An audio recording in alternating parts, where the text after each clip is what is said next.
어젯밤에도 잘 주무셨습니까? 밤새 별일 없으셨죠? 아침이 되어서 별일 없이 일어난다는 것이 우리는 당연한 것처럼 인식 못하고 그냥 지나갑니다만 사실은 매일매일 경험하는 엄청난 신비입니다. 은혜이고 은총이죠. 오늘도 우리에게 이렇게 숨 쉴 수 있는 하루를 허락해 주신 하나님께 함께 감사드립시다. 오늘 성령 강림 주일입니다. 절기마다 우리 상징의 색깔이 있는데요. 성령 강림의 색깔은 뭘까요? 빨간색입니다. 앞에 스톨도 바뀌었고요. 뒤에 보면 초도 바뀌었습니다. 주보 앞에 표지 색깔도 빨간색으로 바뀌었을 겁니다. 테두리랑. 그리고 저도 이쁘려고가 아니라 성령 강림이어서 빨간 넥타이를 일부러 하고 왔습니다. 우리가 외적으로 바꿀 수 있는 것은 이 정도죠. 그런데 사실은 더 중요한 근본적인 변화가 있는 걸 압니다. 그 변화를 표현하고 싶어서 이렇게 색깔을 바꿔보는 거죠. 그 변화가 뭘까요? 바로 그 빨간 불길 같은 성령이 우리에게 오셨다는 겁니다. 우리가 성령을 받아서 성령의 사람이 된다는 겁니다. 예전처럼 내 마음에 나의 영만 있어서, 내 안에 내 영만 있어서 내 영이 내 삶의 주인이 되는 그런 생활 말고 이제는 내 마음에 하나님의 영이 있어서 성령이 나의 주인이 되는 생활을 하게 된다. 그 변화가 바로 구원이고 그 변화가 그리스도인 됨이지요. 그런데 성령 강림이라는 말보다 우리에게 더 익숙한 표현이 있습니다. 그것은 성령 체험이라는 표현이죠. 그렇죠. 성령 체험이라는 말을 더 많이 쓰지 않습니까? 방언도 하고 환상을 보고 예언도 하고 하나님의 음성을 듣고 하는 그런 체험. 그런가 하면 육신의 병이 낫기도 하는 치유의 경험. 베드로가 혹은 바울이 성령을 받고 담대하게 하나님의 말씀을 전하는 하나님의 일을 했다고 하는 그런 영웅담도 듣죠.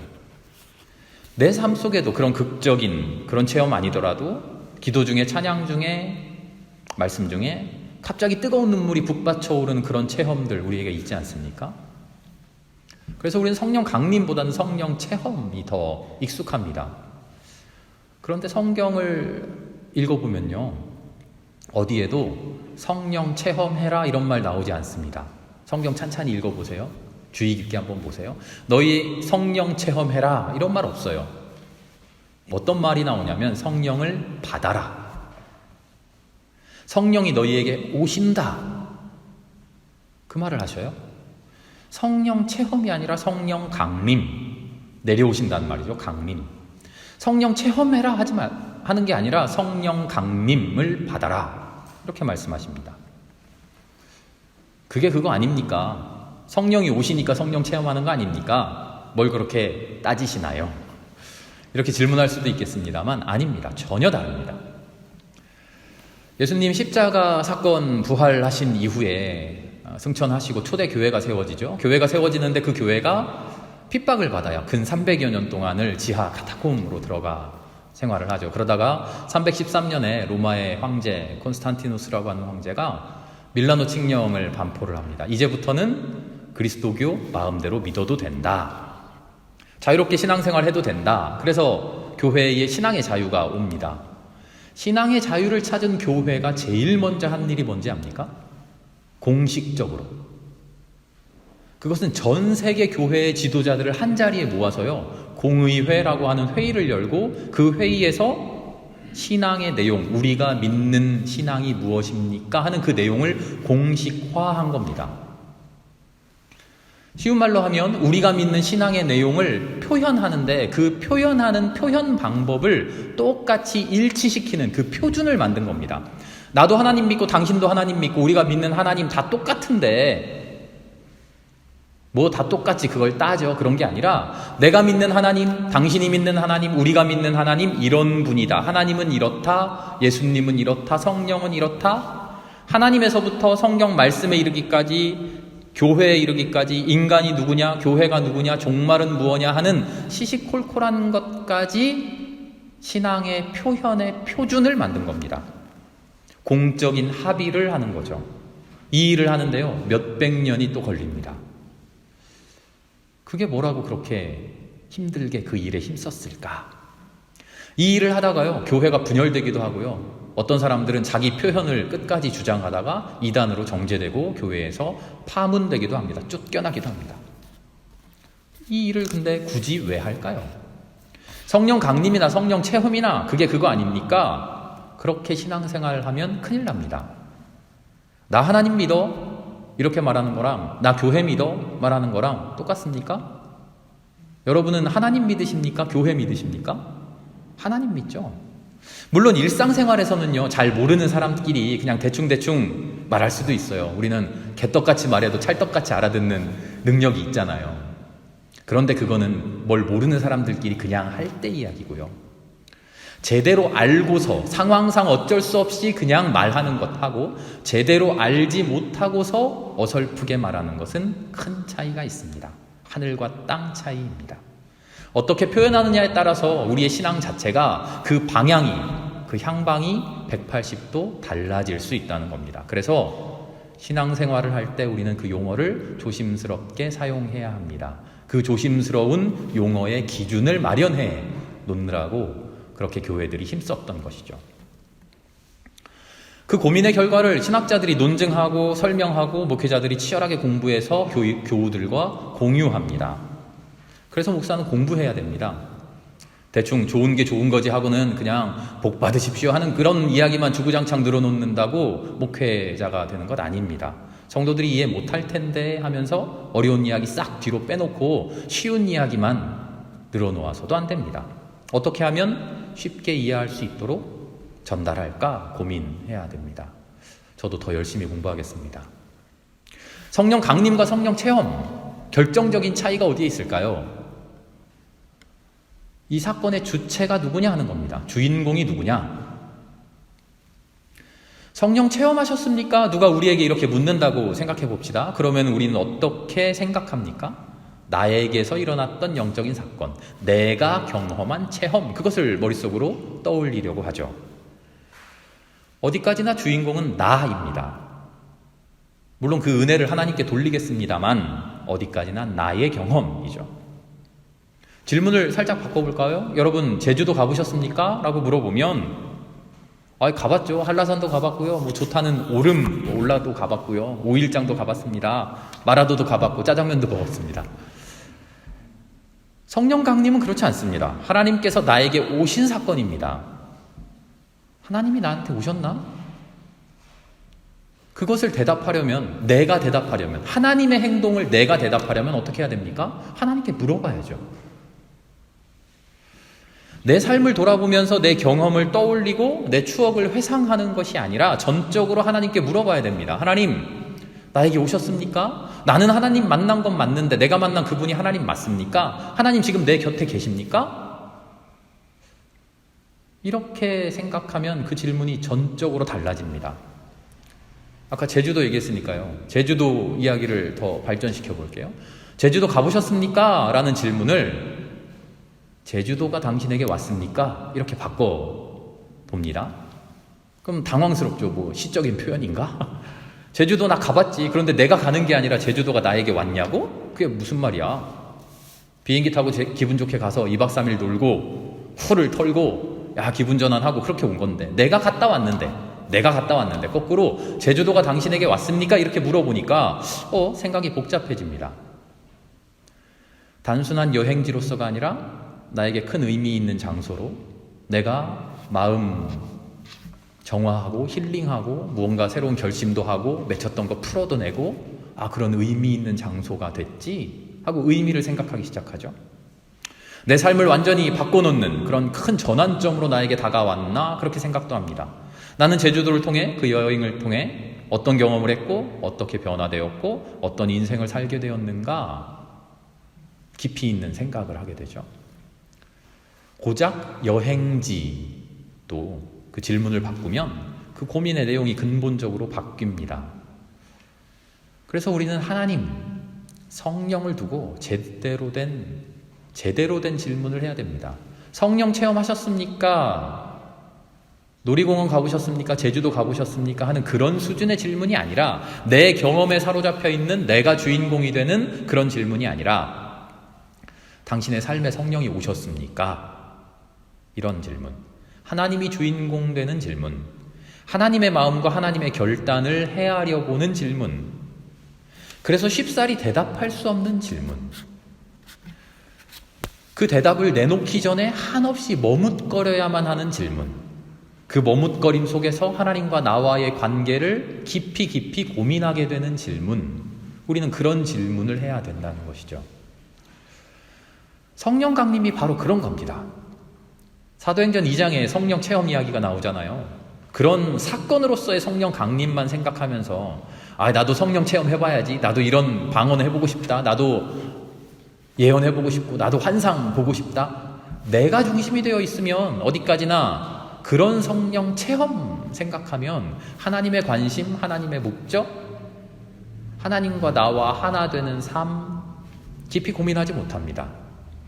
성령 강림은 철저하게 하나님께서 나에게 오시는 사건이어야 됩니다.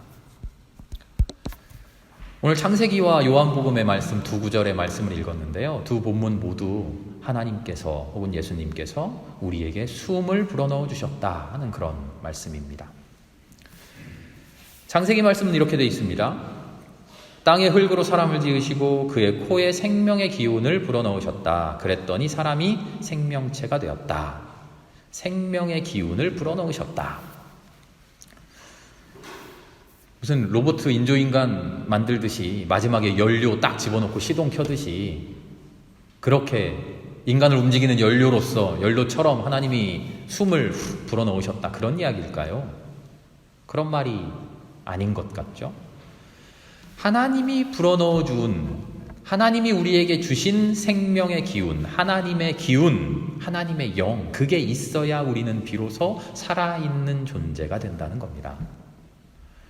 오늘 주보에 함께 나눈 성시 104편인데요.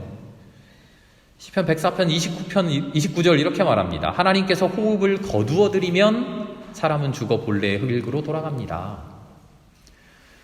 이 시편 기자가 말하는 그 숨, 호흡, 그것은 우리 육신의 호흡일까요? 숨 끊어지면 죽는다, 그런 말씀일까요? 바로 그 뒷구절 있습니다. 한번 보세요. 뭐라고 나옵니까? 절묘합니다. 주님께서 주님의 영을 불어넣으시면 다시 창조됩니다. 뭐 죽었다가 다시 살아나고 부활하고 그런 이야기가 아니라 존재 안에, 인간 안에, 사람 안에, 내 안에 하나님의 영이 있으면 살아도 죽은 것이다. 죽어 있더라도 그 죽은 존재에 하나님의 영이 오면 그는 살아난다. 그게 창조다. 아무것도 없는 곳에서, 우리는 무에서의 유로의 창조 그렇게 이야기하는데요. 하나님을 전지전능한 하나님 그렇게 말씀하시는데, 그런 창조가 아니라 하나님의 창조의 핵심은 있으나 존재하나 무의미한 존재 속에 하나님의 영을 불어넣으셔서 그가 의미 있는 참된 존재로 만들어 주신다는 겁니다. 동물들 살아서 움직입니다. 식물들 우리 눈에는 잘 모르지만 분명히 살아있죠. 그러나 우리는 그들을 유의미한 존재로 보지 않습니다. 물론 우리의 그들에 대한 이해가 짧아서 그렇겠습니다만, 우리가 아는 한 우리는 우리 안에 의미를 담고 살고 있고, 우리 안에 목적을 가지고 살고 있고, 우리 안에 들어있는 영이 무엇이냐에 따라서 우리의 존재의 의미를 결정하거든요. 그래서 우리 안에 하나님의 영이 있을 때 참된 존재가 된다. 우리는 그렇게 고백하는 겁니다. 육신의 숨이 붙었느냐 끊어졌느냐 그런 이야기가 아니라, 심장이 뛰느냐 안 뛰느냐, 코에서 숨이 들락날락 하느냐 그런 이야기가 아니라, 주님의 영이 있느냐 없느냐, 그것이 우리의 살아있음을 증명한다는 겁니다. 생명의 기운으로 생명체가 된다. 하나님의 영으로 살아가는 생명, 참된 존재가 되느냐 하는 그런 문제라는 겁니다. 그 영은 성령 강림이라고 그랬죠. 우리가 달라고 해서 우리 마음대로 얻는 거 아닙니다. 우리가 물에 빠져서 숨이 멎었다고 해봅시다. 별로 좋은 비유는 아닌 것 같은데요. 제가 생각이 거기까지밖에 안 나요. 우리가 물에 빠져서 숨이 간당간당 멈췄어요. 누가 우리를 건져놓고 인공호흡을 해줘요. 물에 빠져서 숨이 멎었는데 내가 물에 빠져서 숨이 멎었는데 내가 막 일어나서 당신 이리 와서 나 빨리 인공호흡해, 나한테 숨 불어 넣어줘, 이럴 수 있나요? 아니, 우리 아무것도 못해요. 그냥 죽은 것처럼 축 처져서 처분을 맡기고 있을 뿐이에요. 누가 훌륭하신 분이, 의로우신 분이 나에게 오셔서 숨을 불어넣어 주시기를 그저 기다리고 있어요. 의식하지 못할 수도 있어요. 무의식 중에 그저 축 늘어진 채로 나를 살려주기를 기다리고만 있는 겁니다. 하나님의 영을 받는다고 하는 것이 바로 그런 상태입니다. 우리는 죽은 것과 같은 상황이요, 상태인데 오직 하나님께서 결정하시고 오직 하나님께서 결심하셔서 우리에게 숨을 불어넣어 주시는 겁니다. 성령 강림이 바로 그런 거죠. 복음서의 말씀도 비슷합니다. 예수님께서, 부활하신 예수님께서 제자들에게 오셔서 말씀하십니다. 성령을 받아라. 성령을 받아라.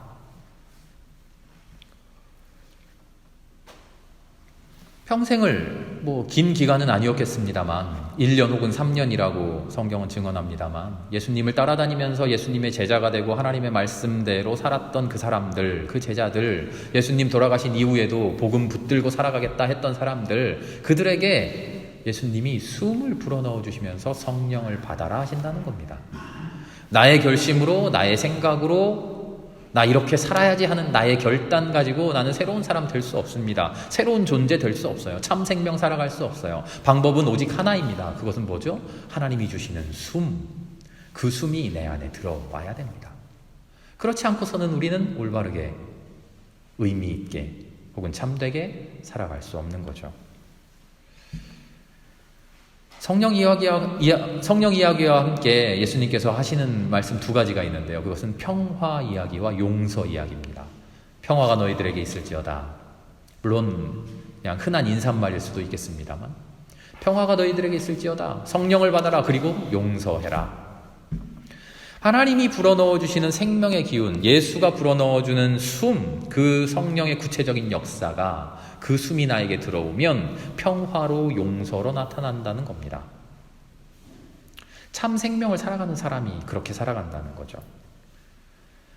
그러고 보면 성경을 처음부터 끝까지 꿰뚫고 있는 것이 바로 하나님의 용서입니다. 그리고 하나님의 평화죠. 내가 너를 사랑한다. 다 괜찮다. 죄 지었다고 고개를 들 수 없겠다고? 괜찮다. 내가 너를 사랑한다. 내가 너를 용서한다. 평화의 세상 만들자. 이게 하나님의 메시지죠. 거기로 나와라. 내 손 붙들고 가자. 오늘 성령 강림 주일을 맞아서 성령의 강림이 무엇입니까? 하고 그 질문 가지고 함께 고민하는 겁니다. 오늘 드리는 대답은 이렇습니다. 첫 번째로 내가 성령을 어떻게 체험했느냐가 아니라 성령은 하나님의 영이 나에게 어떻게 오셨느냐 하는 문제라는 겁니다. 두 번째는 그 영은 나의 간절한 바람으로만 오시는 것이 아니라 하나님의 결단, 하나님의 결심, 하나님의 의지로만 온다는 겁니다. 그리고 그 의지로 지금 내게 오셨다는 겁니다. 마지막으로는 그 영이 오셨기에 내가 지금 살아있고 그 살아있는 것이 온전하려면 평화로운 삶, 용서하는 삶을 살아야 한다는 거죠. 이 세 번째 마지막 이야기는요, 다음 기회에 이어서 하고요. 오늘은 첫 번째, 두 번째 이야기만 조금 더 해보겠습니다. 내가 성령을 어떻게 체험했느냐가 아니라 성령이 나에게 어떻게 오시느냐이다. 그렇게 오신 성령은 하나님의 간절한 바람으로, 하나님의 의지로 오신다. 그럼 성령을 향한, 성령 강림을 향한 나의 몫은 어디에 있습니까? 간절히 성령을 바라고 성령대로 살아가신, 성령에 붙들려 살아가신 예수님의 삶을 소망하고 나 또한 그렇게 살아가겠다고 하나님께 매달리고 있는 그런 모습. 우리는 그런 모습으로 주님 앞에 나와야 될 것입니다. 기도에 여러 가지 방법들이 있죠. 그 중에 예수기도라는 기도의 방법이 있어요. 호흡기도라고도 말하는데요. 왜냐하면 이 기도를 우리의 호흡에 맞추어서, 숨 쉬는 것에 맞춰서 하는 그런 기도이기 때문입니다.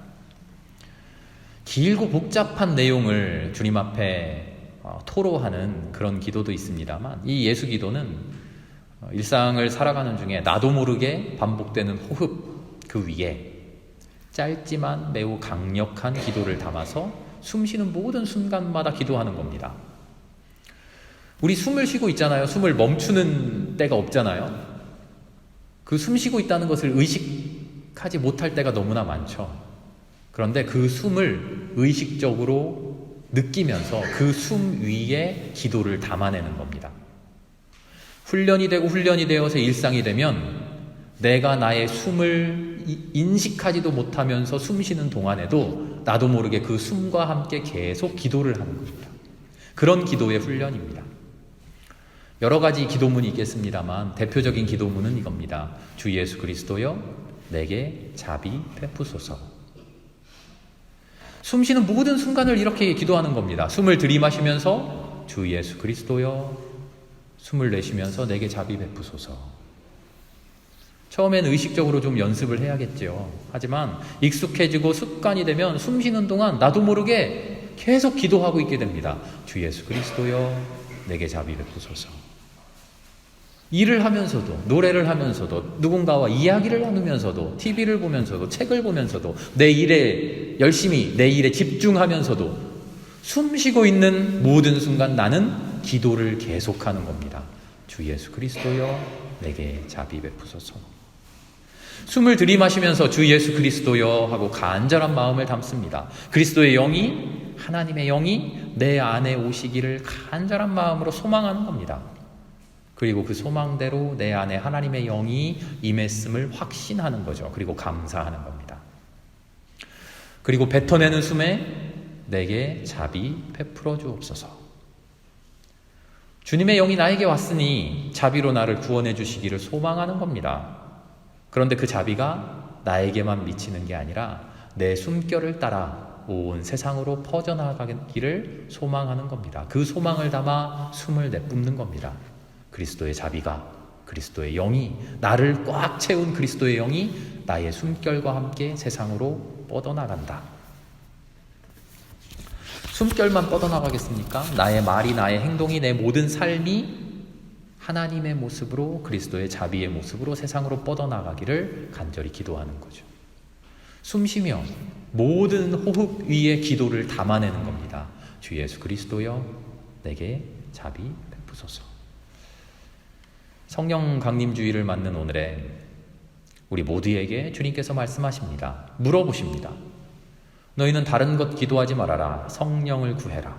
하나님의 영, 생명의 기운, 바로 그 영을 소망해라. 하나님의 숨결이 나에게 불어오기를 소망해라. 그리고 곧 이어 우리에게 약속해 주십니다. 내가 반드시 너에게 성령을 주겠다. 네가 들이쉬는 숨이 그냥 지구상에 있는 공기, 그 안에 산소 들이키는 것이 아니라 네 입속으로, 너의 존재 속으로 들어가는 한껏 들이마시는 그 숨이 내가 너에게 불어주는 성령의 숨 되게 해주겠다. 숨을 들이마셔라. 주 예수여, 하나님이여, 생명의 영이여, 간절한 마음으로 숨을 들이마셔라. 그 숨 속에 나의 영을 담아주겠다. 주님 약속하십니다. 그 성령으로 너는 구원받은 삶을 살 것이다. 너희가 세상을 향하여 내뿜는 숨이 어떤 숨이 될 것인지 그 결단은 너의 몫으로 남겨준다. 성령 강림 주일에 우리가 숨쉬는 모든 숨마다 하나님이 주시는 영으로 우리의 존재가 충만해진 그것을 가지고 세상을 향해 내뿜어 줄 수 있는 그런 우리 모두가 될 수 있기를 바랍니다. 주님의 숨으로 숨쉬는 사람, 모든 호흡마다 주님의 생명의 기운을 들이마시는 사람, 모든 호흡마다 주님의 은혜를, 주님의 자비를 세상에 내뿜는 사람, 그런 사람이 되어서 우리의 삶을 살아갈 수 있기를 기도합니다. 함께 기도하겠습니다.